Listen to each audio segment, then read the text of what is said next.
I was still standing when she said it. The conference room had that artificial cold that comes from too much air conditioning and too many people holding their breath. "She struggles with basic execution," my coordinator announced, her voice carrying across the table with practiced confidence. Melanie Porter had this way of making criticism sound like concern, her head tilting slightly as if she genuinely cared. Every head in the room turned toward me. I felt heat rising to my face, my jaw locking tight, my hands curling into fists under the table where no one could see them. The fluorescent lights buzzed overhead. Someone shifted in their chair. The project director, a man named Kent who I'd worked with for 2 years, looked down at his notepad. I wanted to speak, to defend myself, to point out that I'd never missed a deadline in my 3 years at the company. But my throat had closed up. The words stuck somewhere between my chest and my mouth. Melanie kept talking, her voice smooth and reasonable, listing my supposed mistakes like bullet points in a presentation. Each one felt like a small knife. No one defended me. Not one person spoke up. Someone cleared their throat uncomfortably. Another person took a sip of water that seemed to last forever. Melanie kept talking, moving seamlessly from my inability to follow instructions, to my communication gaps, to my need for constant supervision. None of it was true. At least not the way she was framing it. But in that moment, with everyone's eyes on me and silence as my only companion, the truth didn't seem to matter.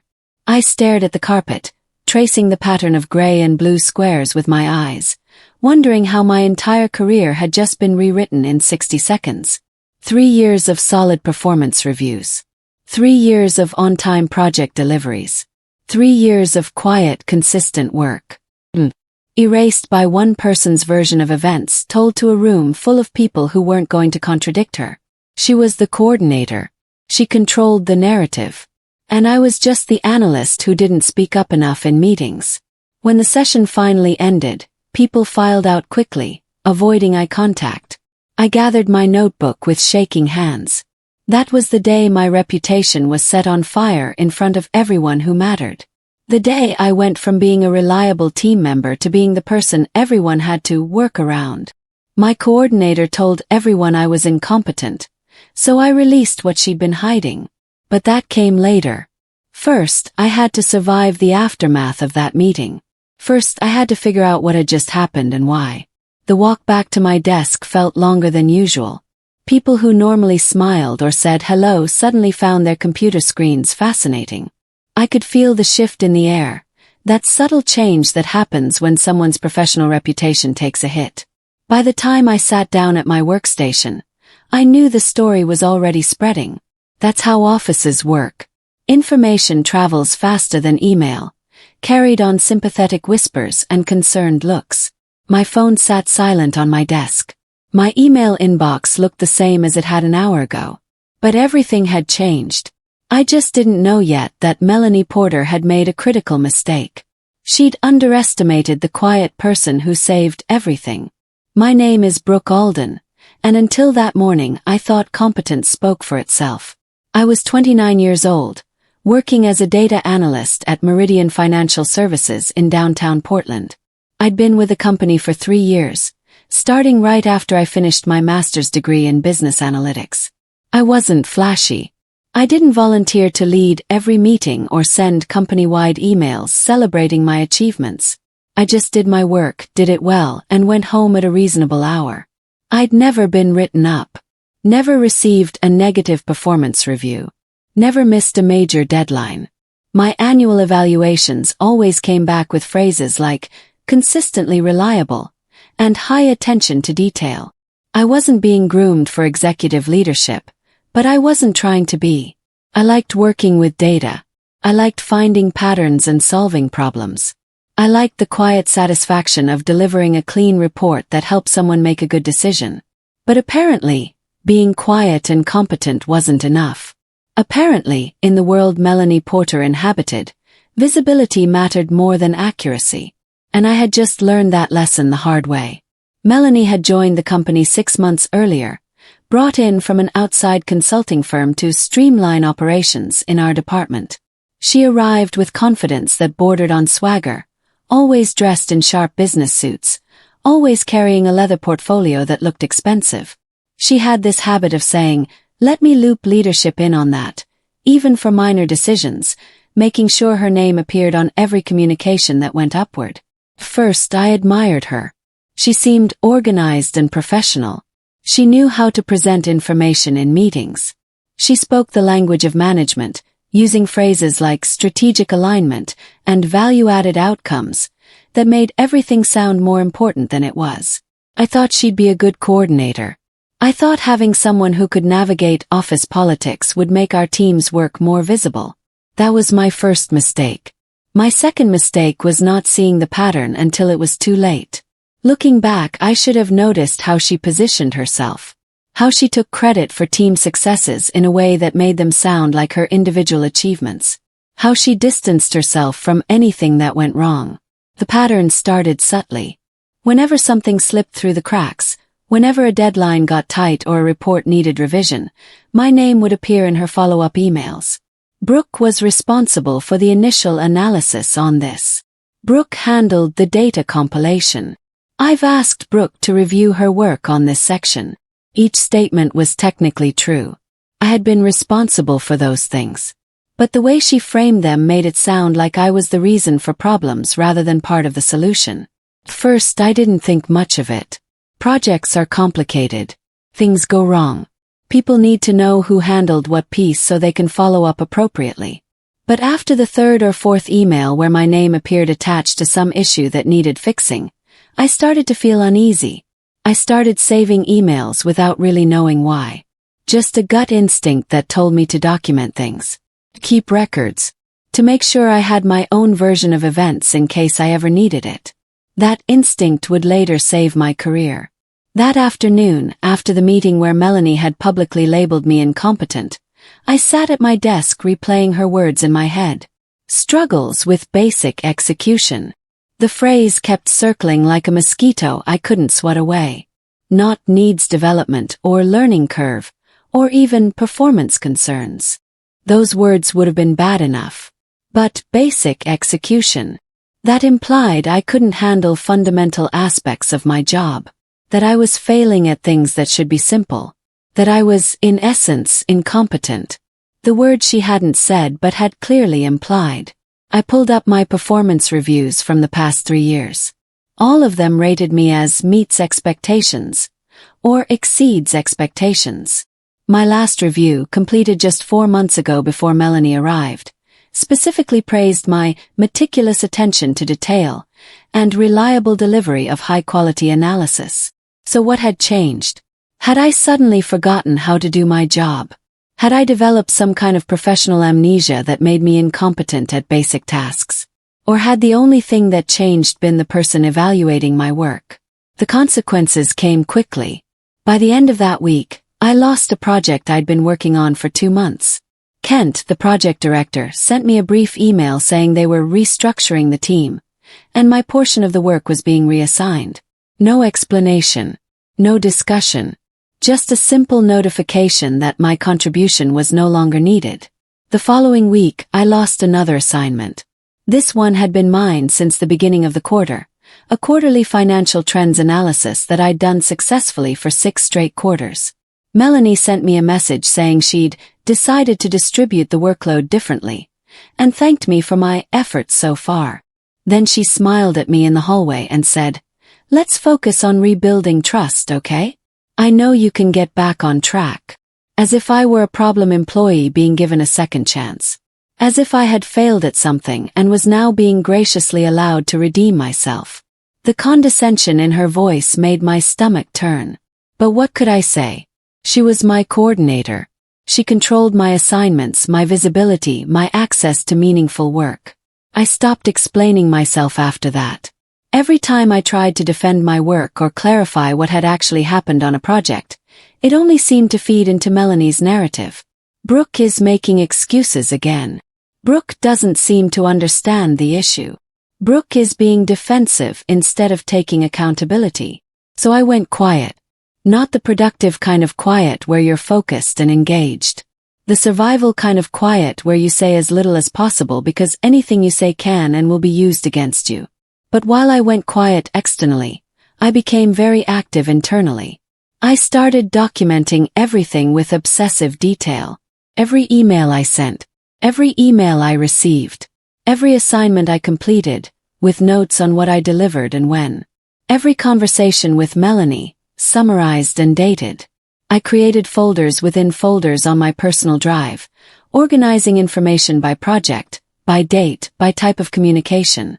And I watched how Melanie operated. I watched what she said versus what she actually did. I watched where the problems really originated, even as my name got attached to them. The first crack in her facade appeared about a month after that disastrous meeting. A quarterly report that Melanie had approved came bouncing back from the finance department with a note that the data didn't reconcile. The numbers in Section 3 were off by nearly 15%. Someone had used the wrong calculation method. It was a significant error, the kind that makes finance directors ask uncomfortable questions about quality control. Melanie forwarded the report to me with a one-line message that appeared helpful on the surface but carried an undercurrent of accusation. Please fix ASAP. As if I had created the problem. As if I was responsible for the error. I opened the document and checked the version history. My contribution to that report had been limited to 2 specific data tables in Section 5, both of which were accurate. Section 3, where the error existed, had been completed entirely by Melanie herself. I could see her name in the edit history, her changes time-stamped and documented. She had personally entered the wrong formulas, approved the report, and sent it to finance. And now she was forwarding it to me to fix, implying through that simple forward that I had somehow been responsible. I corrected the error and sent the revised report back to finance with a brief note explaining what had been wrong and how it was fixed. Professional. Neutral. No finger-pointing. Then I saved the original file, complete with its version history showing exactly who had made what changes. I saved the email thread showing how the error had been discovered and how Melanie had assigned it to me to fix. I saved everything in my growing archive of documentation. That's when I started to notice something I'd been too close to see before.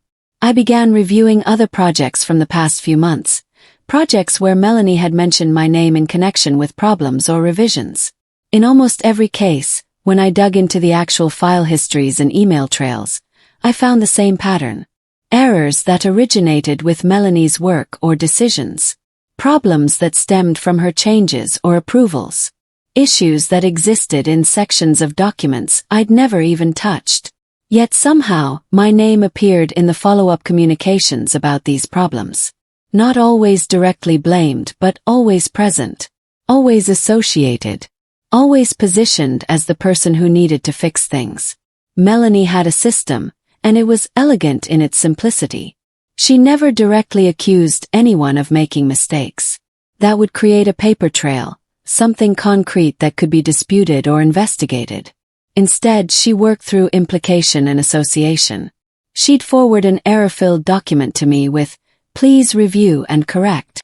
She'd mention in meetings that, "We're having some quality issues that the team is working through." She'd CC senior leadership on emails that said things like, "I've asked Brooke to take another pass at this section." Each statement was technically neutral. But the cumulative effect was to make it appear that I was the source of problems rather than part of the solution. And the beauty of her system was that she never admitted her own mistakes. She simply reassigned them.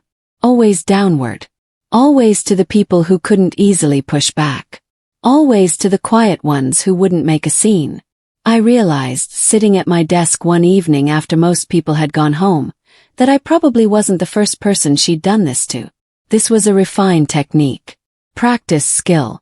She'd likely been using variations of it for years. 2 months after the meeting that had damaged my reputation, leadership held a department review to discuss why several projects were running behind schedule. We gathered in the large conference room on the 3rd floor. Department heads, project directors, coordinators, senior analysts, about 20 people total. Our division director, a woman named Patricia Moreno who I'd interacted with only a handful of times, opened the meeting by expressing concern about timeline slippage and asking for honest feedback about what was causing delays. Several people offered explanations. Competing priorities. Scope creep. Resource constraints. Normal project management challenges. Then Melanie spoke up. I think part of it is we've had some learning curves on the team, she said, her tone thoughtful and measured. Some folks need more oversight than we initially anticipated. It's not anyone's fault, just a reality we need to account for in our planning. She didn't say my name. She didn't have to. Everyone in that room who had been in the earlier meeting knew exactly who she was talking about. I felt my face flush hot. My hands went cold. Across the table, Kent wouldn't meet my eyes. And I felt something shift inside me. Not anger exactly. Something colder. Calmer. Clearer. That afternoon, while working on a routine data reconciliation task, I discovered something that made my hands stop moving on the keyboard. I'd been asked to cross-reference some archived reports as part of a routine quality check. Standard procedure to make sure our historical data aligned with current records. In the archived folder, I found versions of reports that Melanie had marked as final and submitted to senior leadership 3 months earlier. They contained financial projections and trend analyses that informed major budget decisions. I opened them and compared them to the source data they were supposedly based on. The numbers didn't match. Not small rounding errors or minor discrepancies. Significant differences. Projections that were inflated by 10 to 15%. Growth rates that were overstated. Risk factors that were minimized or omitted entirely. These weren't accidental mistakes. These were the kind of errors that happen when someone adjusts numbers to make a story look better than reality. To make performance seem stronger. To make problems seem smaller. To make themselves look more successful. And every single one of these reports had Melanie's name on the approval line. I sat back in my chair, staring at my screen, understanding the magnitude of what I'd found. If these numbers had gone out to leadership and then been used for budget planning or investor communications, this wasn't just embarrassing. This was potentially serious. The kind of serious that involves legal compliance and regulatory standards. The kind of serious that could cost the company real money if decisions were made based on inaccurate information. The kind of serious that could end careers. And Melanie knew it. She had to know it. You don't accidentally inflate every positive metric and minimize every risk factor across multiple reports. That's not incompetence. That's intentional manipulation. Which meant she'd been walking around for months knowing that these reports were out there like unexploded bombs waiting to go off. Knowing that eventually someone would reconcile the numbers. Knowing that eventually the truth would surface. So why would she take that risk? Unless she believed she could control the narrative when it happened. Unless she already had someone positioned to take the blame. Someone with a damaged reputation. Someone who had been publicly labeled as struggling with basic execution. Someone like me. I didn't warn her. I thought about it for maybe 30 seconds. Considered sending her a quiet email pointing out the discrepancies, giving her a chance to fix things before anyone else noticed. But 2 things stopped me. First, these reports had been marked final and submitted months ago. If she wanted to correct them, she'd had plenty of time. Second, and more importantly, I'd watched her spend the past 3 months systematically destroying my professional reputation to build her own protective barrier. She'd positioned me as the incompetent one, the problem employee, the person who needed constant supervision. All while sitting on these falsified reports that could blow up at any moment. So no, I didn't warn her. Instead, I did what I'd been doing for months. I documented everything. I made copies of the archived reports. I captured screenshots showing the version histories and approval trails. I saved the source data files that showed what the numbers should have been. I organized everything into a clear timeline that showed when each report was created, who approved it, what numbers it contained, and how those numbers differed from reality. And then I waited. Patiently. Quietly. The way I'd been trained to wait by months of watching and saving and documenting. My performance review was scheduled for a Friday afternoon in late November. Melanie had been my coordinator for 8 months by then. 8 months of watching my projects get reassigned, my contributions get minimized, and my reputation get chipped away one implication at a time. I walked into her office knowing exactly what to expect. She had my evaluation printed on nice paper, the official company template with all the rating categories and comment fields filled in. She slid it across her desk with a sympathetic expression that I'd learned to recognize as completely fake. "I want to start by saying that I know this year has been challenging," she began, her voice gentle. Like she was delivering bad news she wished she didn't have to share. "Your performance has been inconsistent. There are areas where you excel, but there are also concerning gaps in basic competencies." She walked through the evaluation systematically. "Needs improvement in execution. Below expectations in communication. Meets expectations in technical skills, but with a note that I required significant oversight." Everything was phrased carefully. Nothing was explicitly false. But the overall picture painted by the evaluation was of someone who couldn't quite handle their job. Someone who was fundamentally incompetent. I nodded and signed the document without arguing. What was the point? 2 weeks later, an email appeared in everyone's inbox that made Melanie's face go pale. Subject line: Internal Quality Audit, Data Integrity Review. The company was conducting a comprehensive audit of all financial reports and projections from the past year. Standard procedure, the email explained, part of our annual compliance process to ensure accuracy and consistency in our reporting. Teams would be asked to provide documentation, source files, and approval trails for various reports. Auditors would be conducting interviews with staff members who had worked on key analyses. The review would begin in January and conclude by end of February. I watched Melanie's reaction during our team meeting when someone brought up the audit. For the first time since I'd known her, I saw genuine concern on her face. Not the fake worry she wore when talking about my performance. Real anxiety. Her confident voice wavered slightly when she said, "I'm sure everything will be fine. We just need to make sure our documentation is organized." Over the next few days, I noticed her working late more often. Saw her having urgent conversations with people from legal and compliance. Watched her sending emails late at night, the kind of frantic activity that suggests someone frantically trying to get ahead of a problem. The audit team started asking for documents in mid-January. Version histories, approval trails, source data files, email communications about how certain numbers were calculated. They were thorough, systematic, the kind of thorough that doesn't miss discrepancies or accept vague explanations. I watched Melanie's emails grow increasingly frantic.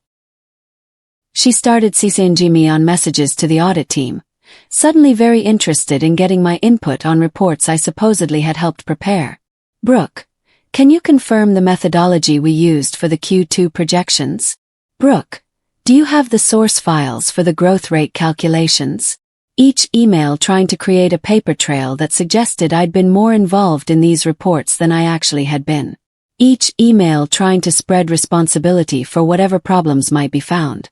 But here's the thing about digital documentation. It's very hard to fake convincingly after the fact. Version histories show who made what changes and when.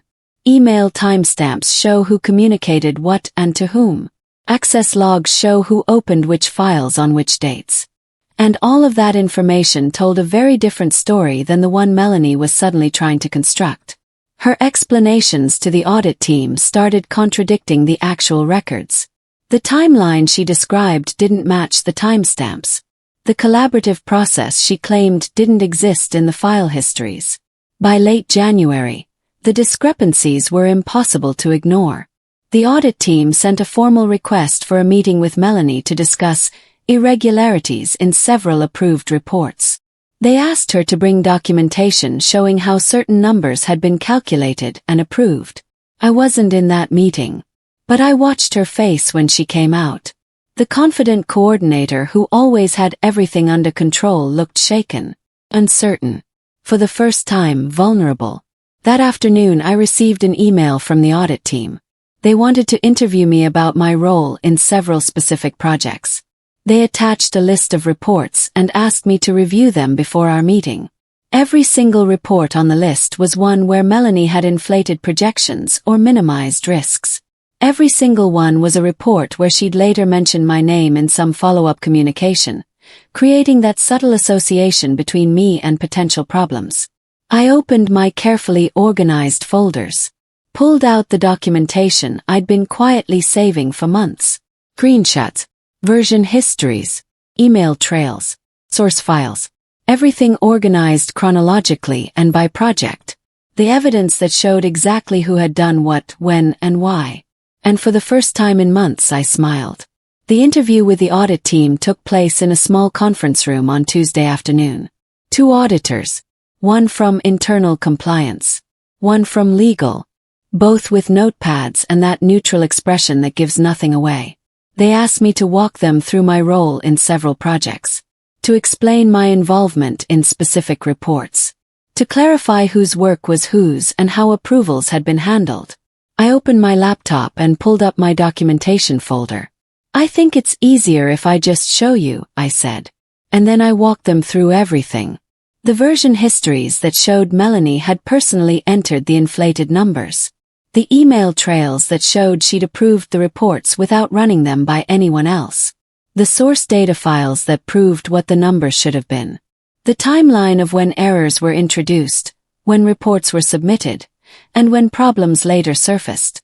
I showed them how she'd systematically attached my name to follow-up communications about these reports, creating the appearance that I'd been more involved than I actually was. I explained the pattern of how she operated. How she never admitted mistakes but always reassigned them downward. The auditors took notes without expression, asked clarifying questions, requested copies of my files. One of them said, "This is very thorough documentation. How long have you been keeping these records?" "About 6 months," I said. "Since I started noticing that problems were being attributed to me that I didn't actually cause." The room's energy shifted after my interview. Within days, I noticed people looking at me differently. Not with the pity or concern I'd been getting for months. Something else. Respect mixed with a hint of wariness. The kind of look you give someone who just revealed they're far more capable than you'd realized. Kent, the project director who'd pulled me off assignments, stopped by my desk. "Hey, Brooke. I wanted to ask if you'd be interested in rejoining the quarterly analysis project. We could really use your expertise." No explanation. No apology. Just a quiet acknowledgement that perhaps decisions had been made in haste. Meanwhile, Melanie's calendar started filling with meetings. Legal. HR. Compliance. Senior leadership. Her confident stride down the hallway became more hesitant. Her voice in team meetings grew quieter. She stopped seeing people on routine emails, no longer eager to make sure everyone saw her name attached to every piece of work. And she stopped looking at me entirely. No more fake smiles. No more concerned check-ins. No more suggestions about rebuilding trust. Just careful avoidance, like I'd become dangerous to approach. Melanie resigned 3 weeks after my interview with the audit team. There was no dramatic escort out of the building. No company-wide announcement of findings. Just a brief email on a Wednesday morning. Melanie Porter has decided to pursue other opportunities.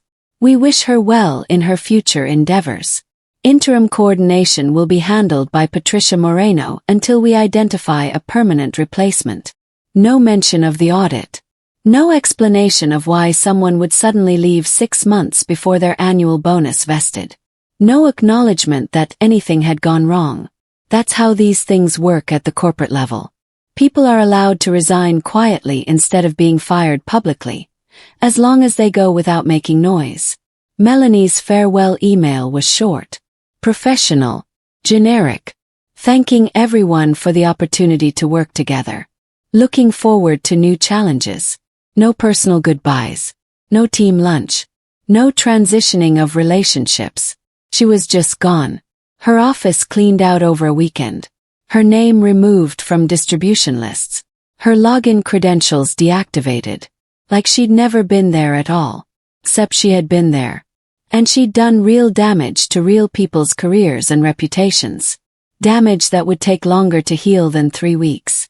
The apology from leadership came in the form of a private meeting with Patricia Moreno in early March. She asked me to her office, closed the door, and spoke with a directness I appreciated. "I want to apologize on behalf of the organization for what you experienced over the past several months. The audit findings made clear that the performance concerns raised about your work were not justified by the actual record." She paused, choosing her words carefully. "We've implemented new oversight procedures to ensure this type of situation doesn't happen again. But I know that doesn't undo the professional damage you experienced." She was right, didn't. You can't unring a bell. You can't make people unhear the accusations or forget the implications. But you can move forward from a position of strength instead of defending from a position of weakness. Within a week, my project started coming back. The quarterly analysis, the trend forecasting work, new assignments that challenged me in ways I hadn't been challenged in months. People who had avoided eye contact in hallways started stopping to ask my opinion on things. My name started appearing on emails again, but this time attached to my actual contributions rather than someone else's mistakes. My role expanded. With authority this time, not just responsibility. I never confronted Melanie directly. Never sent her an angry email or demanded an explanation. I didn't need to. The documented truth spoke louder than any confrontation could have. What I learned from those 8 months wasn't about corporate politics or office survival, though I learned plenty about both. What I learned was about the power of patience and documentation. About the difference between being quiet because you're weak and being quiet because you're watching and waiting. About how the truth, properly organized and preserved, has its own weight that eventually becomes undeniable. I still work at Meridian Financial Services. I'm still a data analyst, though my title changed to senior analyst with specialized expertise in data integrity. I still keep detailed records of everything, not because I'm paranoid but because I learned the value of having proof when the narrative tries to diverge from reality. And when new people join the team, quiet people who do good work but don't make a lot of noise, I watch out for them. I look for the patterns. I notice who's being positioned as a problem and why. Because I remember what it felt like to have my reputation set on fire. And I remember what it took to prove that I was competent all along. The documentation, patience, the quiet certainty that eventually the truth comes out. It just needs someone who cares enough to preserve it until that moment arrives.